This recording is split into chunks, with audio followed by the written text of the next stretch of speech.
What if you're emotional? What if you're taking steroids and you're coming down from steroids and you're getting emotional? What about that? What do you do about that? You know, what do you do when you are emotional? So statistically speaking, we are only capable of making one or two emotional decisions at a time. Now making decisions around money is an emotional decision.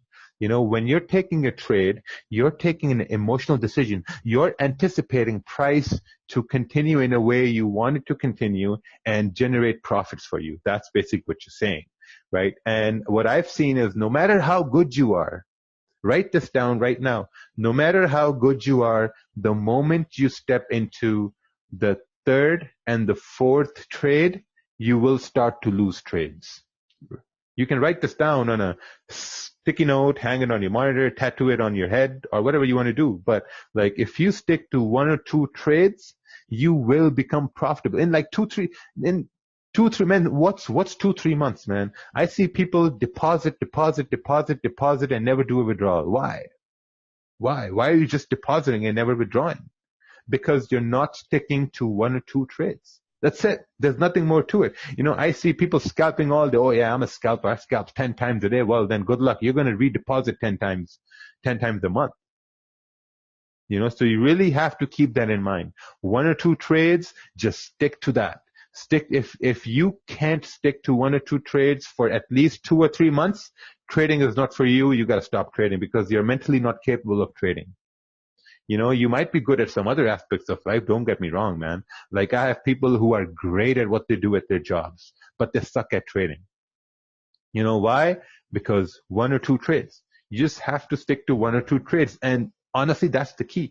I mean, if you rewatch this webinar 5 or 6 times and you stick to one or two trades, you've already surpassed 80% of the things out there. And I'm just being honest with you right now. Like I'm not making things up. See, one or two trades. Raja even said here, one or two trades. You just stick to one or two trades.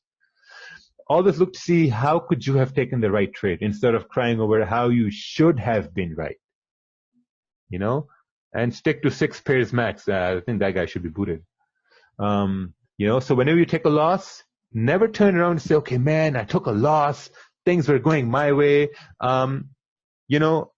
Every time when people tell me they took a loss and they ask me why they took a loss, and if I got $1 for every time I told them that to look at how could you have taken the winning trade, I would have at least $1,000. At least $1,000. Because whenever you take a loss, always look at how could you have taken the winning trade. Because when you do that, when you send me a chart saying that, okay, look, bro, I had this trade, I lost this trade, but then I looked at to see how could I have had the winning trade, and this is how I think I should have had the winning trade. What do you think? That to me will tell me that now you are on the right track. And not a lot of people are on that right track so far. They look at their losses as losses. They don't look at their losses as opportunities to, opportunities to language barrier, man. Opportunities to learn. Yeah, opportunities to learn. Because whenever you take a loss, the market was right and you were wrong, and you need to figure out why. Why did price go the way it did? How could I have been on the right side? What did I miss? What did I not see? Sometimes those losses are going to be just a part of the probability, but like most times, as you start to learn and as you start to progress, as you start to include all these simple concepts in your trading, right? Those losses are going to be educational losses. You're going to be like, okay, you know what? Maybe I was on the wrong side. I didn't see A, B, or C. So now I see it. Maybe I can take this information into the next day. I can take this information into the next trade, because this will happen over and over again. And when this happens the next time, I'm going to be fucking ready for that. Right? That's what you're going to do. So, people send me charts all the time here in the market fluidity groups. And then, I always tell them, okay, you took a loss. Now let's see, how could you have the winning trade? And when you start to figure that out, you start to say, okay, you know what? This makes sense now. So yeah, don't be a bitch. Don't cry over losses. So always look at losses as learning opportunities. That was a little what I had to speak. Now, I don't know if Ted wants to say something. Oh, hey, Ted. Hello. Hey, How are Merry you? Christmas. Merry Christmas. Yeah, no, I think that's good. I'll give a little bit of a little additional thing to that about emotions and about trading psychology. I think what it comes down to, and this is very important, is people. Hey, Ted.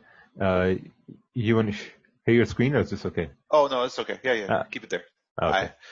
I have nothing presented on my screen except a bunch of icons. Um, I think trading emotion and trading psychology comes from within. I've said this numerous times. Raja was right.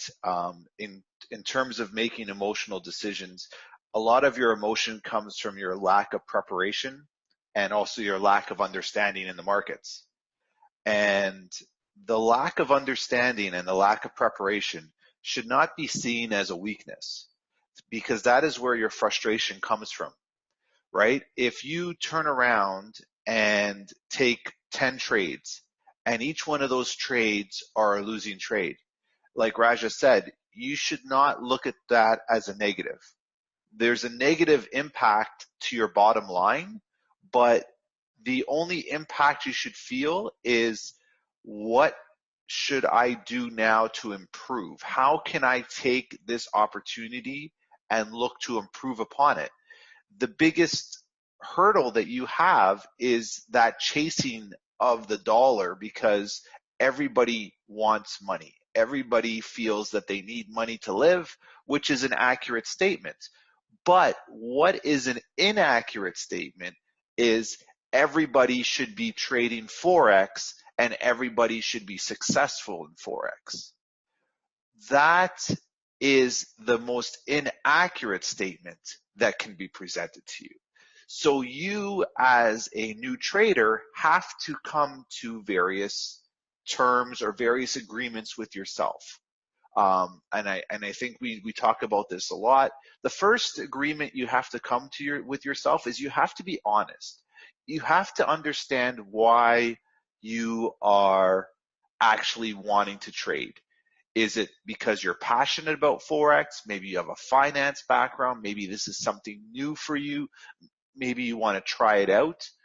The issue becomes when you start trying to chase money. That is where your emotions take over. Because the reason why you need money is because you don't have any. If you think about it logically, if you have $1,000 in your pocket and you go buy an item that's only $10, you don't really think too much about that purchase because you have $990 left over. The same sort of process happens when you're trading. When you're trading, you only have a finite amount of capital sitting in front of you, whether it's in your trading account, whether it's in your checking account, whether it's in your savings account.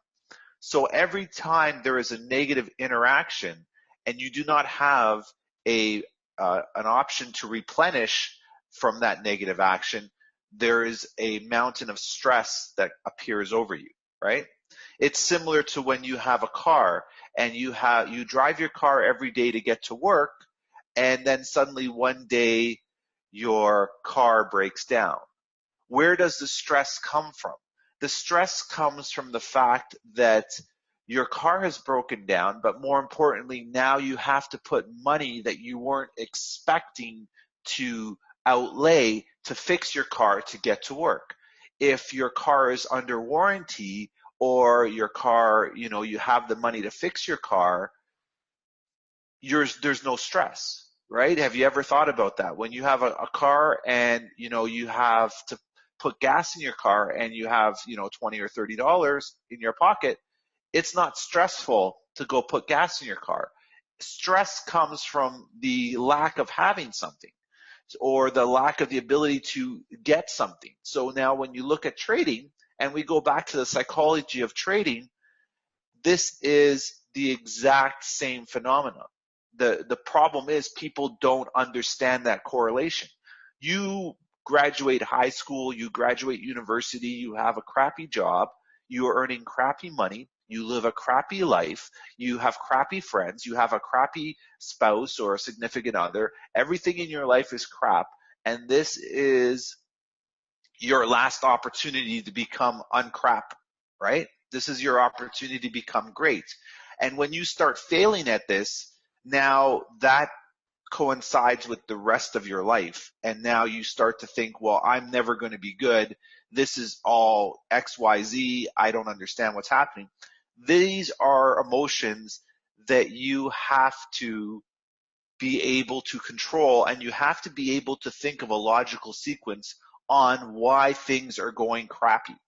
Why is my trading crappy right now? Why am I making these mistakes? It's not a bad thing that you're making trading mistakes. It's a bad thing when you don't understand where the mistakes are coming from.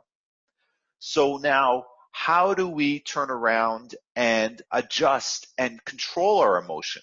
We control our emotion by becoming prepared, by becoming educated, and by having confidence in our decisions.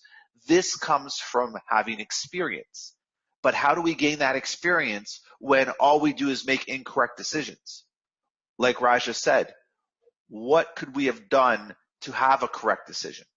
So really, what trading comes down to and controlling your emotions is experience and being prepared in the markets. So you as a trader should be actively reviewing your trades in the beginning, maybe for the first couple of years, maybe for the first 3 years, to see what patterns there are. Because like the market, there's going to be patterns in your trading.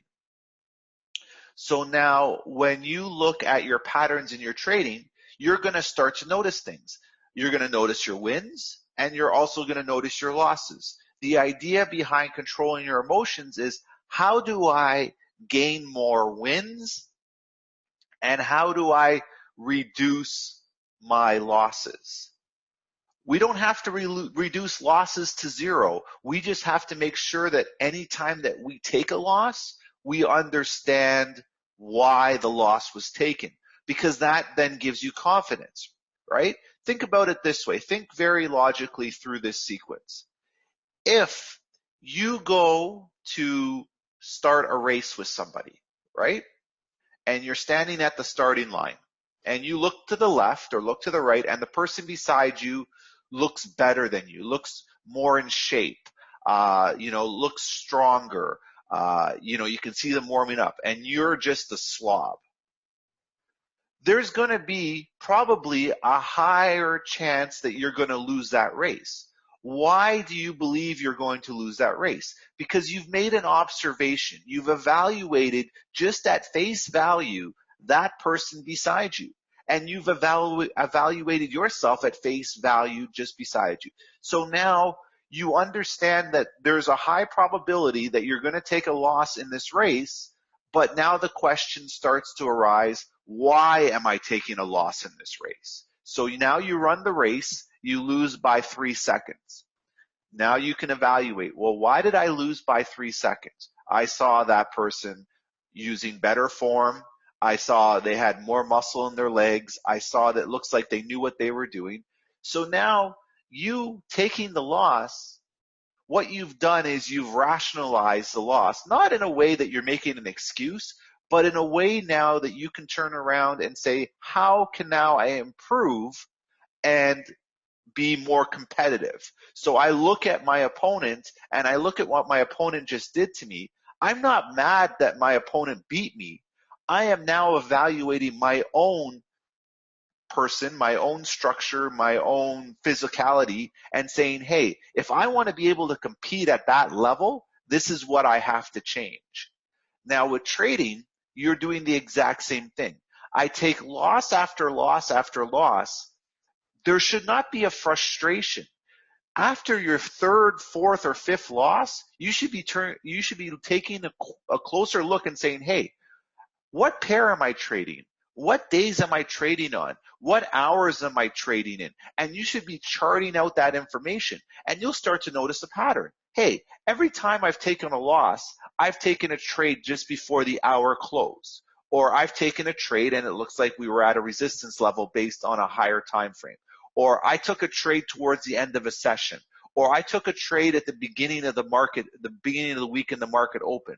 When you start evaluating those items, you start to unlock the keys. And when you unlock the keys, your confidence grows because now you're starting to fix the puzzle. You're starting to put pieces together that you may not have seen, because what you've seen from a 25,000 foot level is the fact that all you've done is taken losses.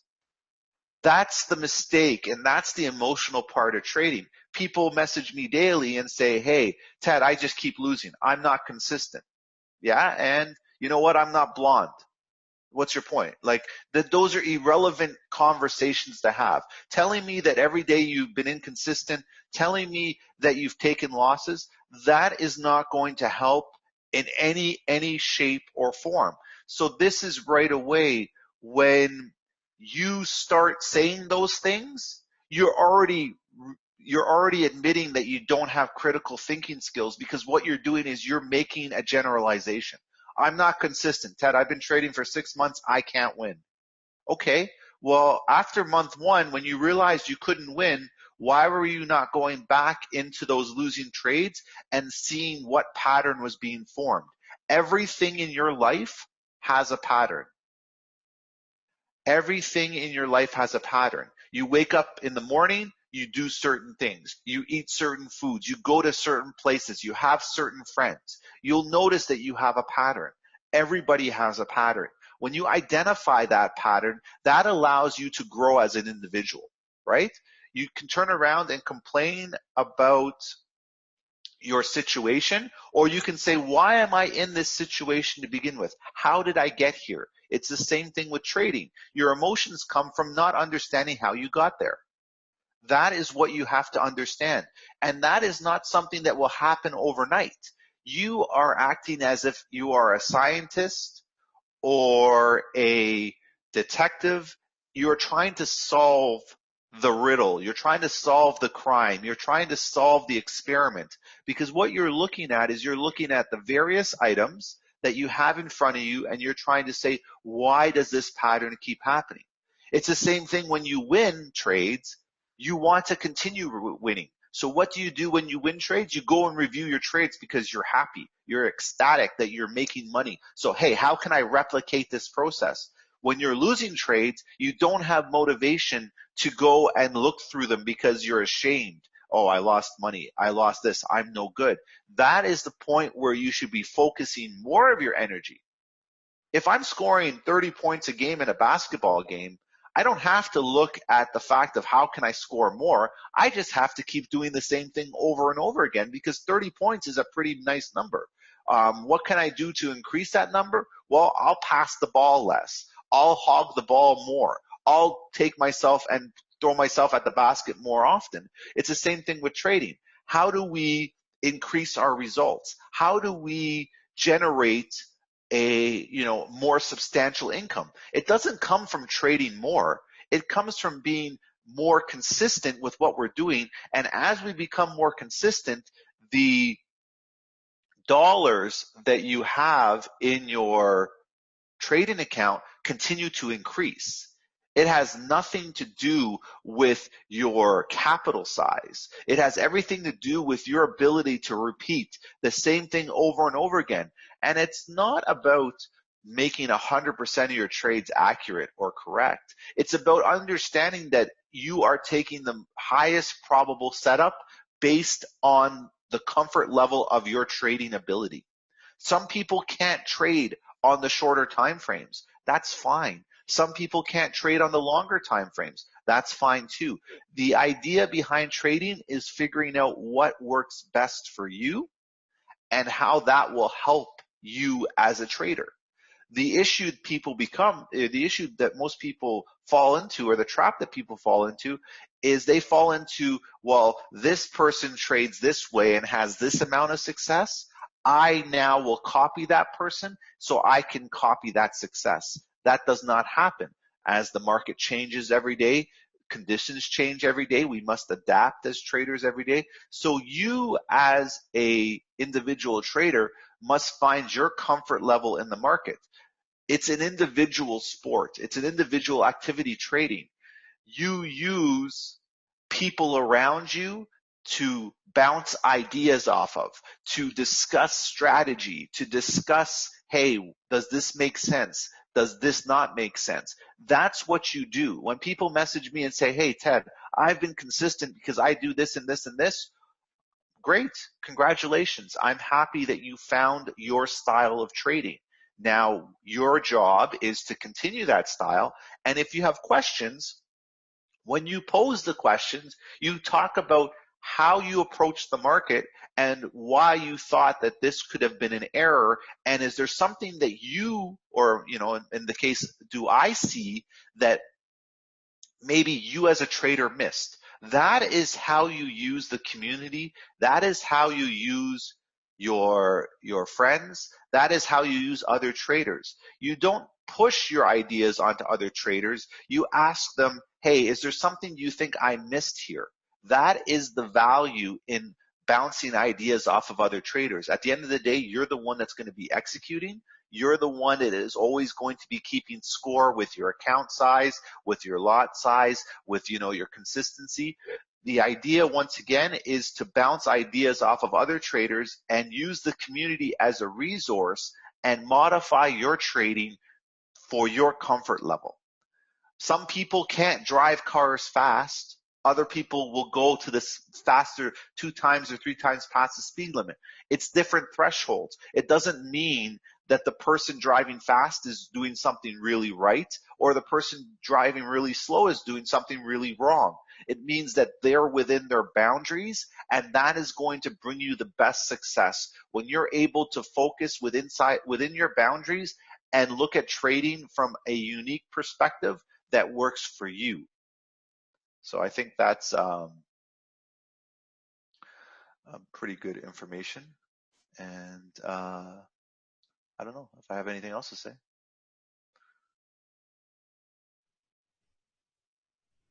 Do we lose Rikyo? Oh, yeah. No, that's awesome. That's perfect. Yeah. Thank you. Awesome. So that was Ted. So what we're going to do now is we're going to do some simulation here, and we're going to try to, like, you know, put what we saw here to